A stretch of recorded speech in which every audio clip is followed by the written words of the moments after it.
Le pouvoir ne s'accorde pas, il se saisit. Alors que de nombreux penseurs débattaient de la manière dont le monde devrait être, un homme s'est concentré sur son fonctionnement réel. Niccolò Machiavel a dépouillé les illusions morales pour révéler les mécanismes brutaux du pouvoir et du contrôle. Ses idées étaient si dérangeantes que son nom est devenu un symbole de ruse impitoyable. Et pourtant, ses réflexions résonnent encore, façonnant silencieusement la politique, les affaires et les relations personnelles. Machiavel n'a pas seulement étudié les dirigeants. Il a découvert comment les individus sont gouvernés, influencés et manipulés. C'est cette sagesse inconfortable que ceux au pouvoir préféreraient que vous ignoriez. Les mécanismes durables du contrôle qui n'ont pas changé depuis plus de 500 ans. Première partie. La vérité sur la nature humaine. Le génie de Machiavel ne résidait pas dans l'invention de tactiques, mais dans sa capacité à percevoir la nature humaine avec une clarté brutale. Alors que ses contemporains décrivaient les hommes tels qu'ils souhaitaient qu'ils soient, Machiavel les dépeignait tels qu'ils sont réellement. Les hommes sont si simples et si influencés par les circonstances que le trompeur trouvera toujours quelqu'un prêt à être dupé. Cette idée est la pierre angulaire de la pensée machiavélienne. Les gens ne répondent pas aux idéaux, mais à leur intérêt personnel et à leurs besoins immédiats. Malgré ce qu'on nous répète, que les humains sont des décideurs rationnels, cohérents et moraux, Machiavel a perçu la réalité. Il comprenait que le comportement est principalement guidé par deux forces, la peur et l'intérêt personnel. Presque tout ce que font les hommes, aussi noble que cela puisse paraître, est ancré dans ces deux motivations. Ce n'est pas du cynisme, c'est du réalisme. Lorsque l'on retire les prétextes moraux, les actions humaines deviennent remarquablement prévisibles. Les hommes choisissent la sécurité plutôt que les principes. Ils privilégient les récompenses immédiates aux bénéfices à long terme. Ils s'alignent sur la force et rejettent la faiblesse. L'opinion publique oscille avec frénésie, au gré des circonstances changeantes. Une nation réclame la guerre quand elle est attaquée, puis proteste quand elle trouve le conflit trop coûteux. Un salarié flatte son patron au travail, puis le critique une fois les heures terminées.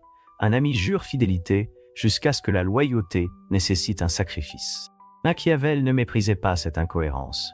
Il la considérait simplement pour ce qu'elle est, le terrain sur lequel le pouvoir se joue. En comprenant ce terrain, vous obtenez une carte que les autres n'ont pas. L'une de ses idées les plus troublantes, mais puissantes, était que la morale est souvent une mise en scène, pas une réalité. Tout le monde voit ce que vous prétendez être. Peu expérimentent ce que vous êtes vraiment. Cet écart entre l'apparence et la réalité est l'espace où l'influence s'exerce. Les gens jugent les autres en fonction de ce qu'ils voient et de ce qu'ils perçoivent, pas d'après leurs bonnes intentions. C'est pourquoi paraître vertueux importe souvent plus qu'être réellement vertueux. Un leader qui semble honnête, mais qui déforme les règles, peut réussir davantage qu'un autre, véritablement éthique, mais qui paraît faible. Cette leçon s'applique bien au-delà de la politique. Un collègue qui fait valoir ses efforts peut obtenir plus de reconnaissance que celui qui fait le vrai travail dans l'ombre. Un partenaire romantique qui fait de grands gestes peut être perçu comme plus aimant que celui qui offre un soutien quotidien et discret. Lorsque vous saisissez cette distinction entre image et réalité, vous obtenez un avantage clé, la capacité de façonner la perception plutôt que de simplement y réagir. C'est la première loi de l'influence machiavélienne. Ne pas contraindre les gens contre leur nature, mais agir avec elle. Partie 2. Peur contre amour, la mécanique du contrôle. Machiavel a posé une question intemporelle. Est-il préférable d'être aimé ou redouté? Sa réponse? Si vous ne pouvez pas être les deux, mieux vaut être redouté. Cela renverse la sagesse conventionnelle. On nous dit que le grand leadership consiste à inspirer l'amour, la confiance et la dévotion. Machiavel aperçut la limite de cet idéal. Être aimé est bénéfique mais instable. L'amour dépend de la loyauté et les gens sont souvent ingrats, capricieux, enclins à éviter le danger, toujours à chercher leur avantage personnel. Quand l'amour entre en conflit avec l'intérêt personnel l'emporte. Un subordonné loyal changera de camp si une meilleure opportunité se présente. Un ami dévoué disparaît dès que cette dévotion commence à devenir coûteuse. La peur, en revanche, a un pouvoir durable. Elle est renforcée par la menace de conséquences que les gens ignorent rarement. L'amour peut s'estomper quand il devient inapproprié, mais la peur persiste. Les gens peuvent cesser de vous aimer, Il n'arrête presque jamais de craindre ce qui pourrait arriver s'il vous défie. Pourquoi certaines personnes inspirent-elles le respect tandis que d'autres se font piétiner, même quand elles essaient de diriger avec gentillesse? Cette question hante les leaders, les professionnels et les gens ordinaires depuis des siècles. Mais la réponse ne se trouve pas dans les livres de développement personnel modernes, ni dans les séminaires de leadership. Elle réside dans des idées qui ont traversé plus de 500 ans. Dans cette vidéo, nous plongeons dans les stratégies intemporelles de Niccolò Machiavelli, non pas pour manipuler, mais pour comprendre comment fonctionne la véritable influence. Et si vous souhaitez vraiment appliquer ces idées intemporelles à votre propre développement, consultez le commentaire épinglé et la description de la vidéo. J'ai préparé un guide approfondi, inspiré par les grands, un chemin vers l'accomplissement personnel. Plongeons au cœur du sujet et partagez vos réflexions dans les commentaires ci-dessous. Il ne s'agit pas de gouverner par la terreur ou la cruauté. Machiavel a clairement distingué la peur de la haine. Un prince doit inspirer la peur sans susciter la haine, même s'il ne parvient pas à inspirer l'amour. La peur devient problématique lorsqu'elle engendre du ressentiment, transformant les gens en ennemis. Mais la peur utile est tout autre chose. Ce n'est pas le chaos, c'est la clarté. La forme de peur la plus efficace ne vient pas de punitions arbitraires, mais de conséquences cohérentes. Le dirigeant qui frappe au hasard crée de l'hostilité. Celui qui fixe des attentes et les applique de manière prévisible gagne le respect. Cette idée dépasse largement la royauté ou la politique. En négociation, la personne qui peut se retirer détient le pouvoir sur celle qui ne le peut pas. Dans les relations, celui qui a le moins de besoins impose souvent les conditions. Dans les groupes sociaux, ceux qui contrôlent l'approbation, la règle est simple. Placez-vous de manière à ce que les autres dépendent plus de vous que vous ne dépendez d'eux. Faites en sorte que s'aligner avec vos intérêts soit la voie la plus facile pour votre entourage. Vous le constatez clairement dans le monde du travail actuel. Le patron qui cherche à être l'ami de tout le monde peine souvent à obtenir des résultats. Mais le leader qui garde une distance professionnelle et impose des normes obtient généralement de meilleurs résultats. Il n'est pas forcément aimé, mais il est respecté. Et le respect, soutenu par une peur raisonnable des conséquences, est bien plus solide que l'affection seule. Cela ne signifie pas renoncer à l'empathie ou à la bienveillance. Cela signifie reconnaître que l'influence ne repose pas sur le fait d'être aimé. Elle repose sur l'alignement de vos objectifs avec ceux des autres, tout en rendant claire la lourdeur du prix à payer en cas de défiance. Troisième partie, la gestion de la perception, l'apparence de la vertu. Tout le monde voit ce que vous semblez être. Peu savent ce que vous êtes vraiment. C'est le fondement de la gestion de la perception chez Machiavel. L'art de façonner votre image indépendamment de votre réalité intérieure. Machiavel savait que les gens jugent presque uniquement sur les apparences. Ce que vous êtes importe moins que ce que vous semblez être. Cela crée un levier puissant. Contrôlez le récit, contrôlez la perception, contrôlez l'influence, principe non, vertu sélective. Un leader doit sembler miséricordieux, fidèle, humain, pieux et juste. Et il doit même l'être. Mais Machiavel avertissait, vous devez être suffisamment entraîné pour agir à l'opposé quand cela est nécessaire. Ce n'est pas de l'hypocrisie, c'est de l'adaptation. La vertu n'est pas toujours une force. La miséricorde peut avoir des conséquences inattendues.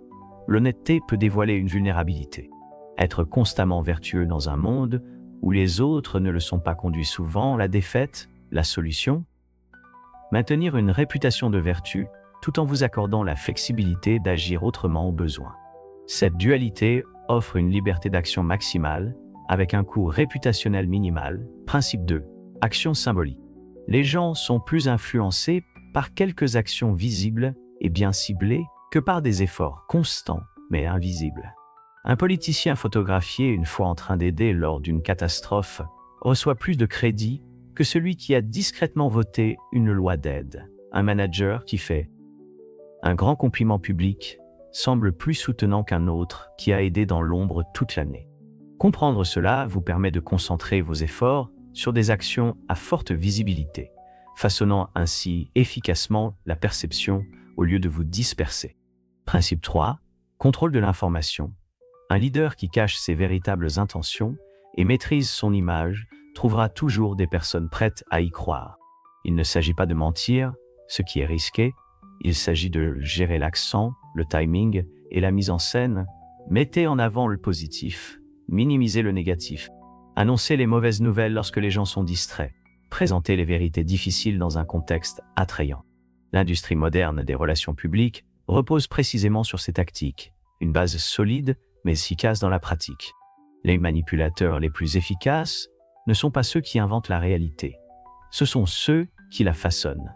Ils sélectionnent ce qui sert leurs objectifs, ne cachant rien ouvertement mais modulant ce que les autres perçoivent.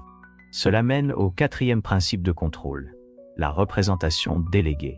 Machiavel conseillait que les tâches impopulaires doivent être données à d'autres, tandis que les actes favorables doivent être gérés personnellement. En vous associant publiquement aux bons résultats et en vous distanciant des conséquences désagréables, vous façonnez la perception de votre leadership. C'est pourquoi les leaders efficaces annoncent souvent eux-mêmes les bonnes nouvelles tout en confiant aux subordonnés la communication des mauvaises. C'est aussi pourquoi ils s'attribuent personnellement le mérite des succès et imputent les échecs à des circonstances ou facteurs externes.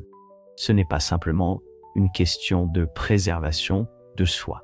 C'est une gestion délibérée de la perception qui protège leur autorité et leur capacité à diriger. Pour ceux qui trouvent ces tactiques déstabilisantes, il est bon de se rappeler que Machiavel ne les a pas inventées. Il a simplement observé ce que les détenteurs du pouvoir ont toujours fait avec succès. Comprendre ces méthodes ne vous oblige pas à les utiliser, mais les ignorer vous rend vulnérable face à ceux qui le font. Partie 4. La boîte à outils du prince, tactique pratique.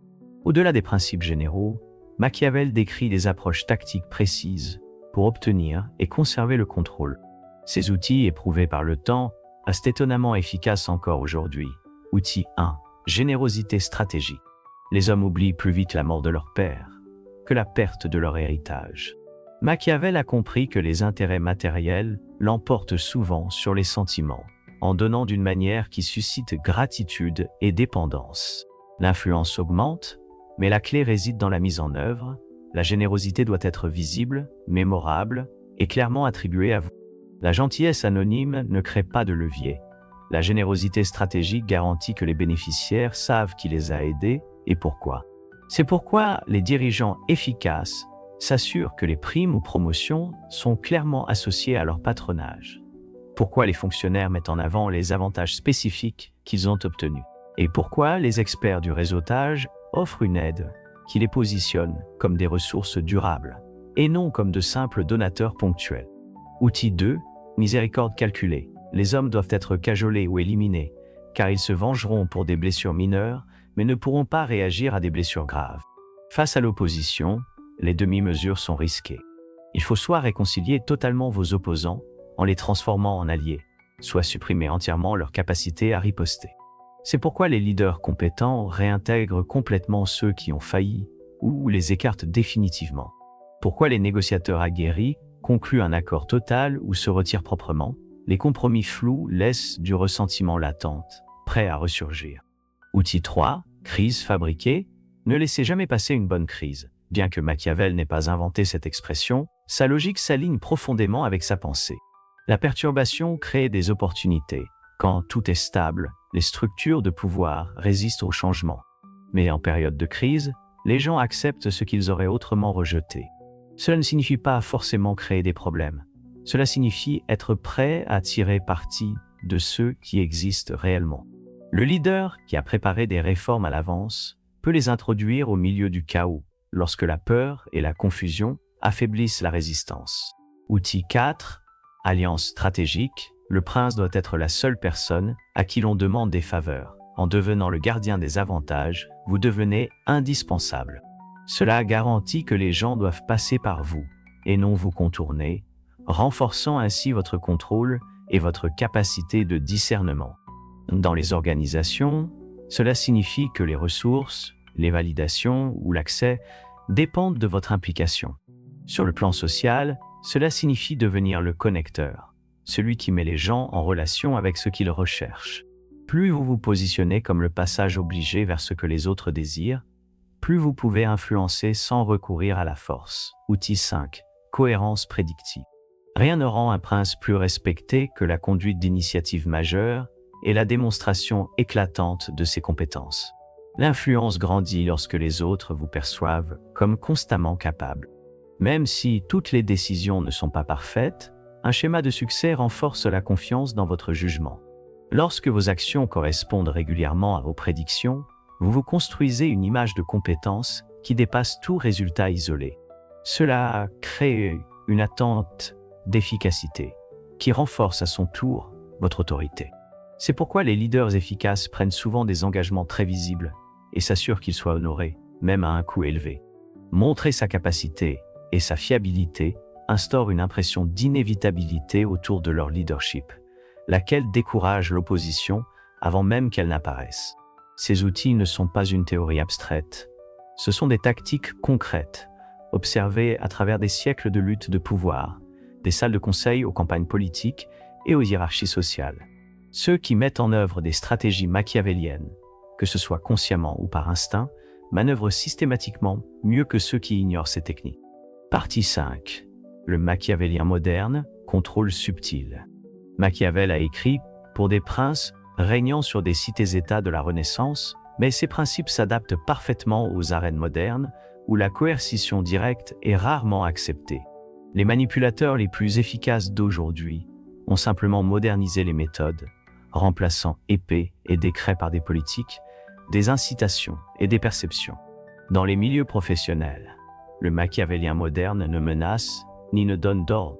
Au contraire, il crée des environnements où les gens choisissent volontairement les comportements souhaités. Il façonne les structures d'incitation non pas par la force, mais par un design soigneusement élaboré. Ils agissent sur la perception plutôt que de contrôler directement le comportement. Pensez à la manière dont cela se manifeste dans les interactions quotidiennes. Le courtier d'informations stratégiques ne garde pas la connaissance pour lui, mais la partage de manière sélective, donnant l'impression de transparence tout en influençant les décisions des autres. Il ne ment pas, il met en avant certaines vérités, retarde d'autres et révèle l'information au moment opportun. Le machiavélique du bureau n'attaque pas ouvertement ses rivaux. Il s'assure simplement que leurs succès paraissent circonstanciels, tandis que leurs échecs sont discrètement amplifiés. Il ne propage pas de rumeurs. Il pose des questions innocentes qui sèment le doute. Je suis sûr qu'il y a une bonne raison pour laquelle le projet Johnson a encore raté une échéance. Le manipulateur social ne réclame pas la conformité. Il crée des situations où l'action désirée devient naturellement le chemin de moindre résistance. Tout le monde a déjà accepté de contribuer sans y prendre garde. Le contrôleur des relations évite les ultimatums. Il s'appuie plutôt sur des rappels subtils de dépendance. Je suis tellement heureux d'avoir pu t'aider avec cette introduction professionnelle.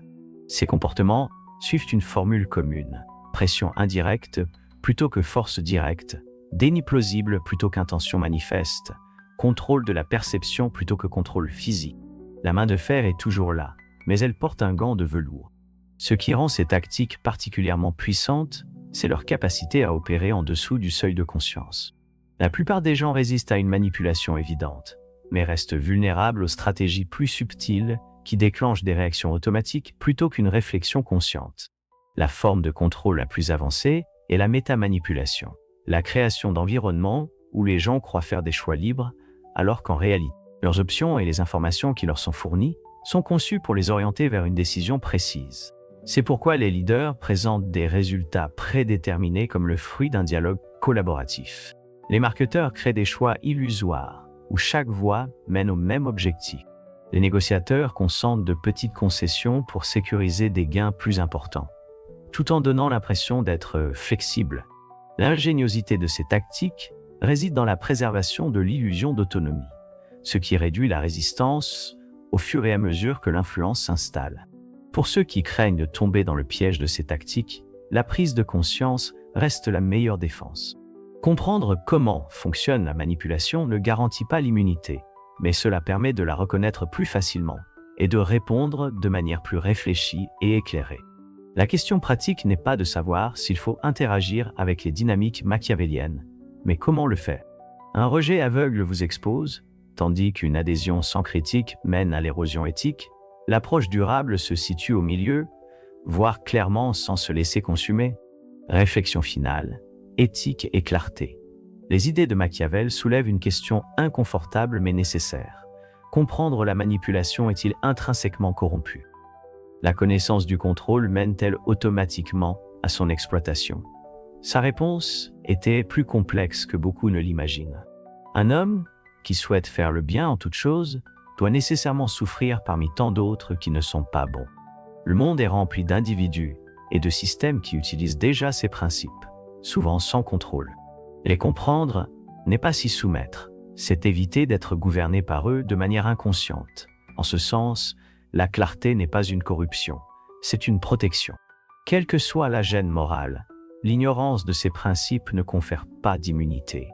Elle engendre de la vulnérabilité.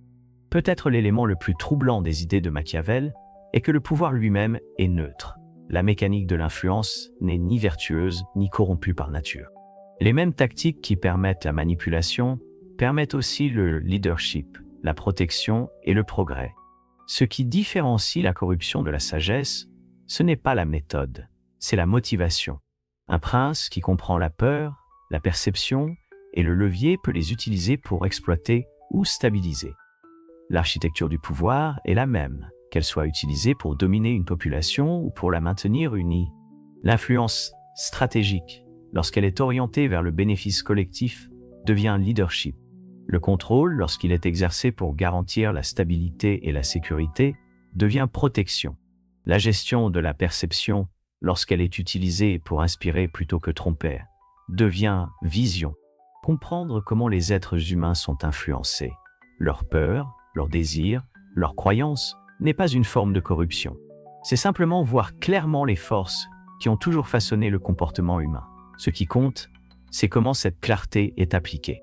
Machiavel pourrait soutenir que la position la plus puissante n'est ni l'idéalisme aveugle, ni la manipulation cynique, mais un réalisme lucide, associé à une vertu choisie. Pas une vertu adoptée aveuglément, mais une vertu choisie consciemment. Pas parce qu'elle garantit le succès, mais parce qu'elle permet de naviguer dans le monde tel qu'il est vraiment, plutôt que tel que l'on souhaiterait qu'il soit. Pas naïf, pas corrompu, mais conscient.